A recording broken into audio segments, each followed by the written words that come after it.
Hi, Mystery Recapped. Today I'll be explaining a chilling supernatural thriller called Ghost. Spoilers ahead, watch carefully. A young woman is suddenly haunted by the ghost of her boyfriend, who was brutally shot to death. He warns her that the same killers will soon come for her, but if they work together, she can take revenge and make sure the culprits are finally brought to justice. The story rewinds a few weeks earlier where we meet our couple, Sam Wheat, a hotshot Wall Street banker, and Molly Jensen, a talented potter with dreams of her own. The two have just moved into a new apartment in bustling New York City, still unpacking boxes and arranging furniture. Their love is young, fiery, and filled with plans for the future. Yet, despite his success in both career and romance, Sam confesses something troubling. Every time life feels good, he's plagued by an anxious fear of losing it all. Molly comforts him, whispering that she loves him deeply. But Sam, instead of returning the words, simply mutters his usual reply, "Ditto." At work, Sam stumbles across something suspicious: huge amounts of money suddenly flowing into shady accounts. Alarm bells go off in his head. Convinced something illegal is going on, he immediately changes the account passcode, ensuring no money can move without his approval. Nervous, he shares this secret only with his trusted friend and colleague, Carl Bruner. That night, Sam and Molly stroll home after watching a play of Macbeth. They chat about their dreams and plans, but Molly can't help but complain that Sam never actually says, "I love you."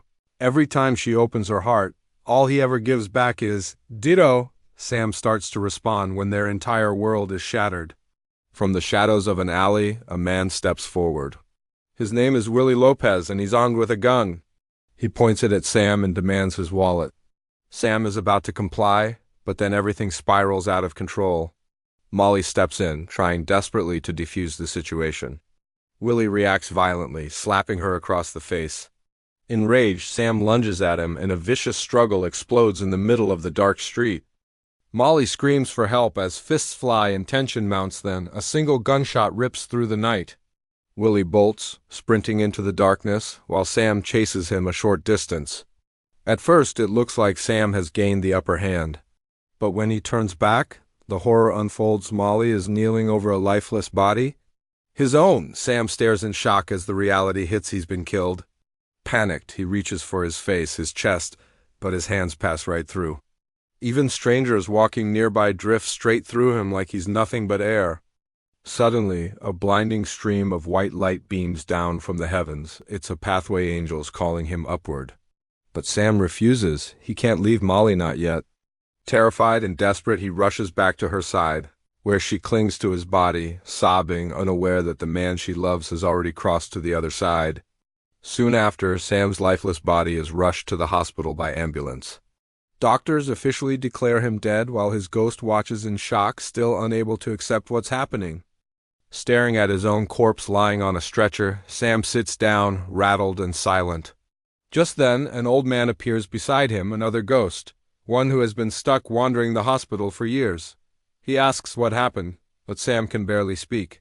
Seeing his confusion, the old ghost gently tells him that things will soon start to make sense. Together, they watch doctors frantically trying to save a cardiac patient. Moments later, a brilliant white light descends, and the patient's soul rises, drifting peacefully into the glow. For Sam, the truth hits hard. He really is dead. He has become a ghost. With no choice but to accept his fate, Sam returns to the apartment he once shared with Molly. Days turn into nights, and he watches in sorrow as grief consumes her. She talks to herself, struggles to work, and breaks down in tears. Sam aches to comfort her, but nothing he does reaches her except for one strange discovery: their pet cat can sense him. A few days later, Carl visits Molly to help her sort through Sam's belongings. She gathers his personal items, including his small address book, and places them inside a shoebox. Carl, ever the charming friend, urges her to get out of the apartment for her own well-being.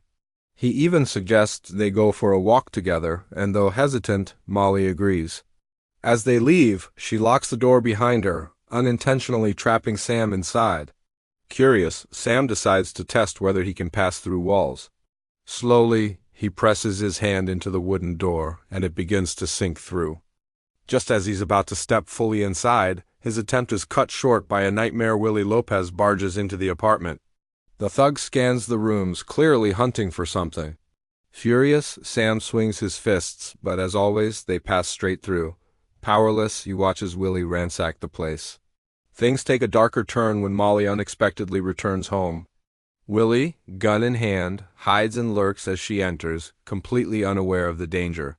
Sam tries to scream warnings, but she cannot hear him. Upstairs, Molly begins undressing while Willie leers from the shadows, savoring the moment like a predator. Sam, desperate to protect her, spots their cat prowling nearby. Remembering that the animal can sense him, he lunges toward it, startling the poor creature. The cat springs at Willie, clawing his face. Willie curses in pain and bolts out of the apartment before Molly realizes what almost happened. Relieved but shaken, Sam knows he can't stop here. He bursts through the door and chases after the thug into the night. The pursuit leads him down into the subway, where Willie boards a train. Sam follows close behind, but danger finds him instead. A towering, menacing figure suddenly rises from a seat. Without warning, the man shoves Sam violently, his ghostly hands gripping his neck and ramming his head through the side of the moving train. Sam is thrown like a rag doll across the carriage. This terrifying stranger is no ordinary passenger, he's another ghost, and he snarls that the subway belongs to him. No other spirits are allowed here. The confrontation is brutal, but thankfully, Willie gets off at the next stop. The deranged ghost loses interest, leaving Sam free to continue the chase. He follows Willie through the gritty streets of Brooklyn until he reaches a shabby apartment building. On the door, Sam sees the name, Willie Lopez. With grim determination, he slips inside to discover the criminal's hideout. Not long after, Willie gets a phone call that shakes everything. Sam listens closely, and the truth freezes him. His death wasn't random at all. Someone paid Willie to kill him. Even worse, Sam realizes the thug plans to return to the apartment because he wants Sam's wallet. His stomach turns when he sees Willie staring creepily at Molly's driver's license. Sam screams warnings, but of course no one hears.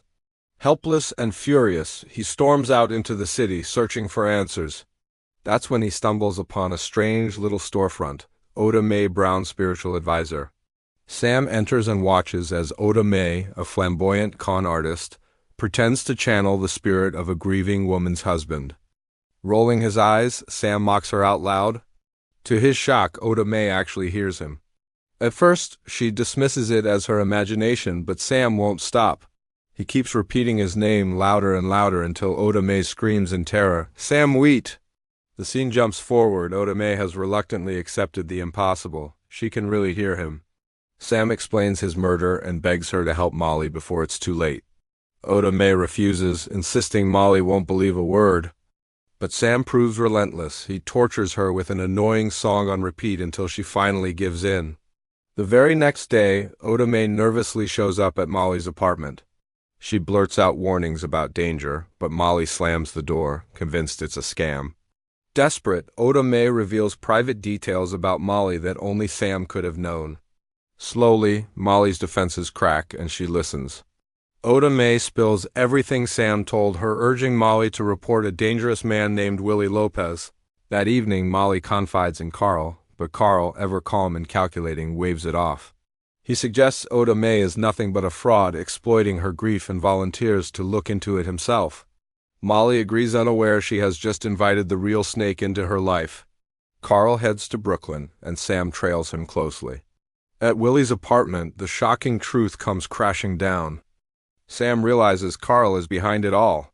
He's been laundering dirty money through the bank, and Sam's discovery put him in the way. So Carl hired Willie to eliminate him and steal the security codes. Betrayed, Sam howls with rage, cursing his so-called friend, but Carl can't hear him. Meanwhile, Molly turns to the police. But instead of helping, they humiliate her. They dismiss Willie as a clean man and warn that Oda Mae has a record as a conwoman. Broken, Molly feels more alone than ever. Desperate, Sam goes back to the subway tunnels. He seeks out the terrifying ghost he met earlier, the one who could move objects. Sam begs him to teach him how to fight back. The subway ghost snarls, but finally shows him the trick: focus, pure rage, and willpower. Fueled by the terror of Molly and danger and the sting of Carl's betrayal, Sam concentrates until he finally kicks a soda can flying. For the first time, he can touch the real world. With his new strength, Sam returns to Otome with a plan. He convinces her to stop Carl's money scheme once and for all. Disguised and determined, Otome walks into the bank and pretends to be the owner of Carl's fake account. Moments later, she strolls out with a cashier's check worth $4 million. Stunned, she reluctantly hands every penny to a charity shelter. Back at his office, Carl discovers the account has been closed. His offshore deal collapses. Panic sets in. His perfect scheme has turned to dust. That night, Sam launches his boldest move yet. In the dead silence of Carl's office, the computer suddenly begins typing on its own. Murderer. Sam. Carl's blood runs cold. He's convinced Sam's ghost is haunting him. Terrified, he flees straight to Molly's apartment, desperate for answers. Pretending to be concerned, he asks for a headache tablet. While Molly goes upstairs, Carl hisses into the empty room, threatening Sam, unless the stolen money is returned tonight, he'll kill Molly himself. Carl then races off with Willie, heading straight to Otome's apartment, but Sam gets there first. He frantically warns Otome and her sisters, who flee to safety in a neighbor's flat. As Carl and Willie tear the place apart, Sam unleashes his fury, slamming doors, hurling objects and separating the thugs with ghostly force. Willie panics, horrified by the invisible attacks. Screaming, he bolts from the apartment and into the street, only for Sam to chase him down. The pursuit ends at a busy intersection where Willie is crushed between two cars. His corpse lies twisted on the pavement, and then his ghost rises, dazed and terrified. Suddenly, shadows stir and dark, howling spirits slither out of the alleys. Before Willie can react, the creatures swarm and drag him shrieking into the abyss of hell. Shaken but determined, Sam returns with Otome to warn Molly. But Molly, still devastated and skeptical, refuses to let them in. Heartbroken, Sam hatches one last plan. He asks Otome to slip a penny under the door. Concentrating with all his willpower, Sam lifts it into the air right in front of Molly's eyes. Stunned, she gasps in disbelief, finally realizing Sam's spirit is real. She bursts into tears as she opens the door, embracing Otome and whispering Sam's name. Inside, they call the police and wait nervously. To comfort Molly, Otome agrees to let Sam possess her body. For a few tender moments, Sam holds Molly again, and the two share one final, heartbreaking dance. But the peace is shattered when Carl storms in, gun in hand, ready to kill them both. Otome and Molly scramble, while Sam, drained from possession, struggles to recover. Carl corners the women in a storage room, grabbing Otome and snarling threats. Molly bravely strikes back, giving Otome a chance to escape. Enraged, Carl seizes Molly, holding her at gunpoint, demanding the money. Just then, Sam regains his strength. He disarms Carl and attacks furiously, throwing him across the room. Desperate to survive, Carl makes a break for the window. He hurls a scaffolding hook at Sam, but it ricochets, shattering the glass above. In a cruel twist of fate, a giant shard slides down and fatally impales Carl before he can escape. His lifeless body slumps to the ground. Seconds later, his ghost rises, stunned to see Sam standing solemnly before him. Before Carl can plead or fight, the shadows erupt once more. The same dark spirits crawl from the darkness, their chilling howls echoing through the air, and drag Carl screaming into hell. Silence falls. Sam turns back to the women, asking softly if they're safe. To his shock, Molly looks straight at him and answers. She can finally hear his voice. A brilliant, heavenly light floods the room, and Sam's ghost becomes fully visible. Behind him, a portal of radiant souls opens, angels waiting to guide him home. His mission is complete. Sam smiles one last time, kisses Molly tenderly, and whispers goodbye. With peace at last, he walks into the light. Leaving Molly in tears, but forever touched by the love that even death couldn't break.